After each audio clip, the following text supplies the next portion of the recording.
कभी कभी एक औरत अपने शौहर से सिर्फ मोहब्बत नहीं मांगती, वो इज़्ज़त मांगती है। और जब मोहब्बत के नाम पर इसे बेइज्जती मिलने लगे, जब रिश्ते के नाम पर इसे खौफ दिया जाए और जब शौहर की ताकत इसके लिए तहफ़्फ़ुज़ बनने की बजाय इसकी सबसे बड़ी तकलीफ़ बन जाए, तो फिर एक औरत के पास दो रास्ते होते हैं। या तो वो खामोश रहकर अपनी पूरी ज़िंदगी गुजार दे, या फिर एक दिन खड़ी होकर कह दे कि बस अब और नहीं।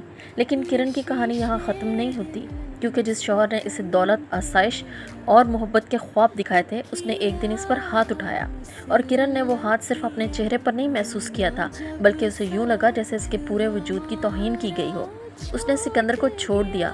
लोगों ने कहा वो पागल है, किसी ने कहा इतना पैसा, इतनी आसाइश, इतना बड़ा घर छोड़ना कौन सी अक्लमंदी है।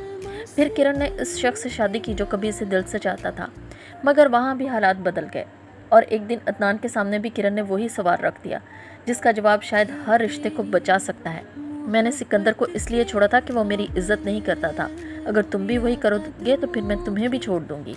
लेकिन कहानी का सबसे हैरान कुन मोड़ उस वक्त आया जब सिकंदर, जिसने कभी किरण को अपनी जिद समझकर हासिल किया था, बरसों बाद इसी किरण के सामने खड़ा होकर बोला, किरण तुम अदनान को छोड़ दो, मैं आरजू को छोड़ देता हूँ, हम दोबारा शादी कर लेते हैं, अब मैं बदल गया हूँ। और किरण ने जवाब में जो किया वो सिकंदर अपनी पूरी ज़िंदगी नहीं भूल सकता।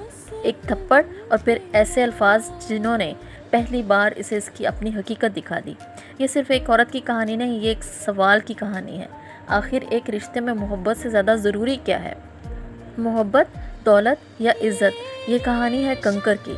किरण एक ऐसी लड़की थी जो अपनी इज़्ज़त, उसूल और खुददारी के लिए जानी जाती थी। वो नर्म दिल थी, लोगों के दुख को समझती थी, रिश्तों को निभाने पर यकीन करती थी, लेकिन कमज़ोर बिल्कुल नहीं थी। वो जानती थी कि रिश्ते सिर्फ मोहब्बत से नहीं चलते, रिश्ते में एहतराम, एतमाद और एक दूसरे की कद्र भी ज़रूरी होती है। किरण की ज़िंदगी में एक शख्स था जो इसे दिल से चाहता था। इसका नाम अदनान था। अदनान इसकी फुप्पो का बेटा था। वो माली तौर पर ज़्यादा मजबूत नहीं था, लेकिन किरण के लिए इसके दिल में बेहद एहतराम था। वो किरण को सिर्फ एक खूबसूरत लड़की के तौर पर नहीं देखता था, बल्कि इसे एक ऐसे इंसान के तौर पर देखता था जिसकी अपनी मर्जी, अपनी सोच और अपनी इज्जत है। लेकिन ज़िंदगी हमेशा इस शख्स को नहीं चुनती जो हमारे लिए बेहतर हो। कभी कभी किस्मत हमें एक ऐसे रास्ते पर ले जाती है जहाँ चमक बहुत होती है, मगर सुकून नहीं। और किरण की ज़िंदगी में भी ऐसा ही हुआ था। इसकी ज़िंदगी में सिकंदर आया। सिकंदर खूबसूरत था, अमीर था, एक बड़े ख़ानदान से ताल्लुक़ रखता था।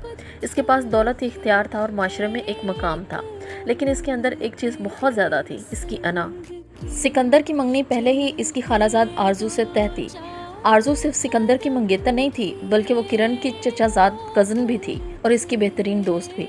किरण और आरजू एक दूसरे से अपने दिल की हर बात शेयर किया करती थी। दोनों के दरमियान एक ऐसा रिश्ता था जिसमें हसद या मुकाबले की कोई जगह ही नहीं थी। लेकिन फिर सिकंदर ने